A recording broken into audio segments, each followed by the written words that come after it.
आज चाहिँ मैले यस भिडियोमा क्लास 12 को अकाउन्टको मोस्ट इम्पोर्टेन्ट थ्योरी लिएर आएको छु, जुन यसरी रहेको छ। क्वेसन नम्बर 1 मा कम्पनीको अर्थ लेख्नुहोस्। यो एकदमै मोस्ट इम्पोर्टेन्ट क्वेसन हो। कम्पनीको अर्थ लेख्नुहोस्। कम्पनी भन्नाले निश्चित व्यावसायिक उद्देश्य प्राप्तिका लागि प्रचलित कानुन बमोजिम दर्ता भए स्थापना भएको संस्थालाई कम्पनी भनिन्छ। अनि 2 नम्बरमा रहेको छ चुक्ता पुँजीलाई परिभाषित गर्नुहोस्। कम्पनीले जारी गरेको सेयरहरूमध्ये सेयर होल्डरहरूले वास्तवमै तिर्नुलाई चुक्ता पुँजी भनिन्छ। अनि 3 नम्बरमा रहेको छ स्थिर सम्पत्तिको परिभाषा दिनुहोस्।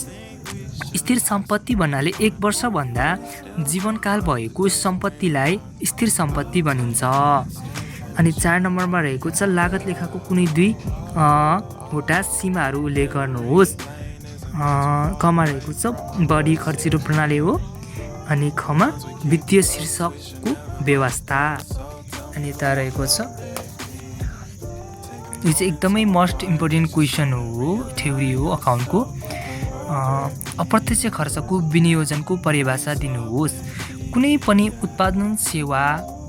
उत्पादन वा सेवा कार्यसँग प्रत्यक्ष रूपमा जोडिएर नआएका खर्चहरूलाई उपयुक्त नियमका आधारमा विभिन्न विभागमा बाँडफाँड गर्ने प्रक्रियालाई बुझाउँछ। अप्रत्यक्ष सामग्रीको अर्थ लेख्नुहोस्।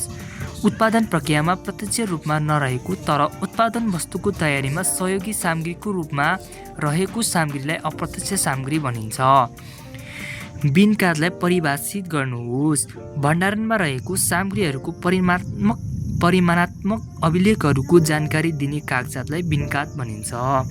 कम्प्युटराइज लेखाका कुनै 2 फाइदाहरू उल्लेख गर्नुहोस्। क नम्बरमा रहेको छ तीव्र प्रशोधन, खमा सुरक्षा। हुन्छ, धन्यवाद। र अरू यस्तै इम्पोर्टेन्ट क्वेसनहरूको लागि चाहिँ सब्सक्राइब गरिदिनु होला। धन्यवाद सबैलाई।